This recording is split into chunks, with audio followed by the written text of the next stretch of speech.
Rabu 6 Mei 2020, Pusat Edukasi Anti Korupsi atau ACLC KPK menggelar seri diskusi yang bertajuk Evaluasi Pemberantasan Korupsi Sektor Sumber Daya Alam secara daring menggunakan aplikasi Zoom Webinar.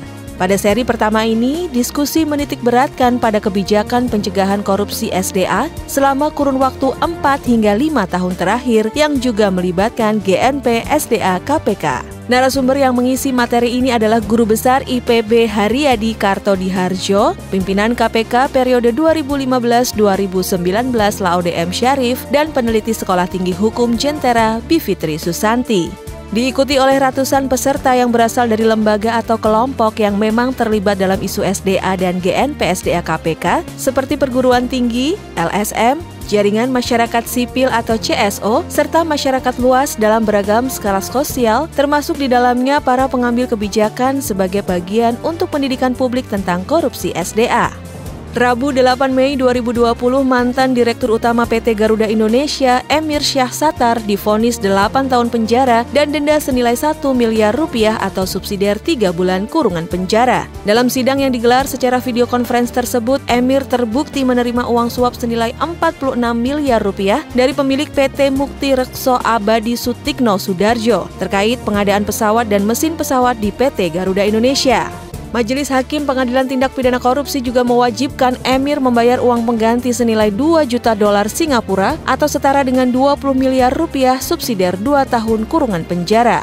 Pada hari yang sama, Majelis Hakim Pengadilan Tindak Pidana Korupsi Jakarta juga memvonis pemilik PT Mugi Rekso Abadi Sutikno Sudarjo dengan hukuman 6 tahun penjara dan denda 1 miliar rupiah atau subsidiar 3 bulan kurungan penjara.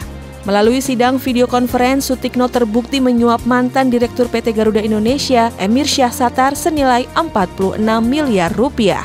Sebelumnya, Jaksa Penuntut Umum KPK menuntut Sutikno dengan hukuman 10 tahun kurungan penjara dan denda 10 miliar rupiah atau subsidiar 8 bulan kurungan penjara. Selain itu, ia juga dituntut membayar uang pengganti senilai 14 juta dolar Amerika Serikat serta 11 juta euro. Di hari Rabu 13 Mei 2020, Pusat Edukasi Anti Korupsi atau ACLC KPK menggelar kembali seri diskusi yang bertajuk Evaluasi Pemberantasan Korupsi Sektor Sumber Daya Alam secara daring menggunakan aplikasi Zoom Webinar. Pada seri yang kedua ini, diskusi menitik beratkan terhadap hasil dari proses kebijakan dan regulasi tentang SDA di Indonesia sebagai salah satu mandat utama dari lahirnya Nota Kesepakatan Bersama atau GNP SDA. Berbagai tumpang tindih aturan menyebabkan terjadinya praktik korupsi termasuk korupsi pada sektor SDA.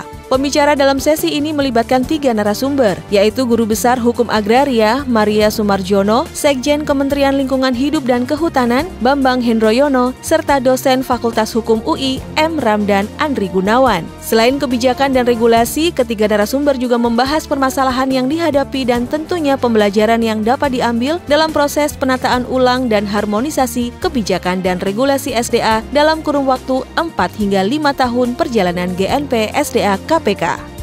Rabu 20 Mei 2020, Pusat Edukasi Anti Korupsi atau ACLC KPK menggelar kembali seri diskusi yang ketiga membahas peran dan strategi KPK GNP SDA secara daring menggunakan aplikasi Zoom Webinar.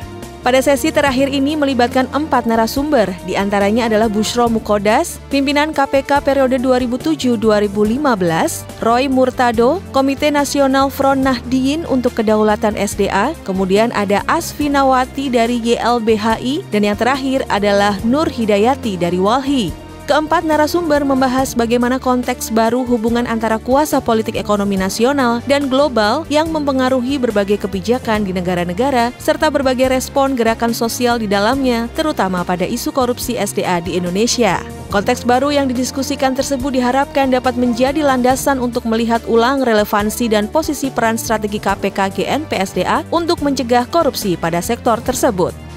Rabu 27 Mei 2020, Komisi Pemberantasan Korupsi mengapresiasi rekomendasi atas hasil pemantauan Transparency International Indonesia atau TII terhadap pelaksanaan Strategi Nasional Pencegahan Korupsi Stranas PK. Hasil pemantauan itu disampaikan dalam diskusi daring melalui aplikasi Zoom bertema Unboxing Pencegahan Korupsi Kini dan Nanti, rapor pelaksanaan Stranas PK. Sampai akhir Maret 2020, capaian aksi dari 53 kementerian atau lembaga dan 542 pemerintah daerah atau Pemda telah mencapai antara 50% hingga 55% dari target 62,5% pada triwulan pertama 2020. Kegiatan pemantauan ini merupakan kolaborasi antara TII dan kelompok masyarakat sipil dengan Setnas PK. Diketahui berdasarkan Perpres nomor 54 tahun 2018 tentang Strategi Nasional Pencegahan Korupsi atau Stranas PK, dibentuklah Timnas PK.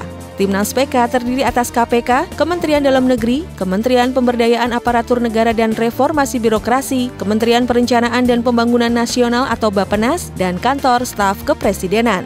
Kamis 28 Mei, Majelis Hakim Pengadilan Tipikor Jakarta menjatuhkan vonis selama 1 tahun 8 bulan penjara terhadap politisi Saiful Bahri. Saiful juga dihukum membayar denda 150 juta rupiah, subsidiar 4 bulan kurungan dalam kasus suap pergantian antar waktu atau PAW anggota DPR fraksi PDIP. Dalam sidang yang digelar secara video conference, Majelis Hakim menyatakan Saiful terbukti menjadi perantara suap politisi Harun Masiku untuk mantan Komisioner KPU Wahyu Setiawan. Suap diberikan agar Wahyu mengupayakan Harun Masiku sebagai anggota DPR melalui mekanisme PAW menggantikan Rizky Aprilia. Jumat 29 Mei 2020, KPK meluncurkan fitur Jaga Bansos dalam aplikasi Jaga. Peluncuran dilakukan oleh Ketua KPK Firly Bahuri secara daring melalui YouTube KPK RI yang disiarkan secara langsung. Selain Ketua KPK, hadir pula Menteri Sosial Juliari P. Batubara dan Kepala BPKP Muhammad Yusuf Ateh. Fitur ini bertujuan sebagai platform pengaduan ataupun pelaporan terkait pemberian bantuan sosial kepada masyarakat. Selain pengaduan, masyarakat juga bisa mendapatkan informasi terkait pemberian bantuan sosial di masa pandemi COVID-19. Target pengguna aplikasi ini meliputi masyarakat umum, masyarakat tidak mampu, serta pemerintah baik pusat maupun daerah. Sementara itu, Ketua KPK Firly Bahuri menyebutkan KPK melalui Surat Nomor 11 Tahun 2020 tentang penggunaan DTKS dan data non-DTKS dalam pemberian bantuan sosial ke masyarakat telah memberikan rekomendasi terkait transparansi dan akuntabilitas pemberian bantuan sosial dalam bentuk menjamin keterbukaan akses terhadap data penerima bantuan sosial, realisasi pemberian bantuan dan anggaran yang tersedia bagi masyarakat yang berkepentingan sesuai dengan peraturan yang berlaku. Aplikasi ini sendiri dapat diunduh melalui gawai dengan sistem iOS ataupun Android. Demikian Kanal Buletin bulan Mei 2020. Salam anti korupsi.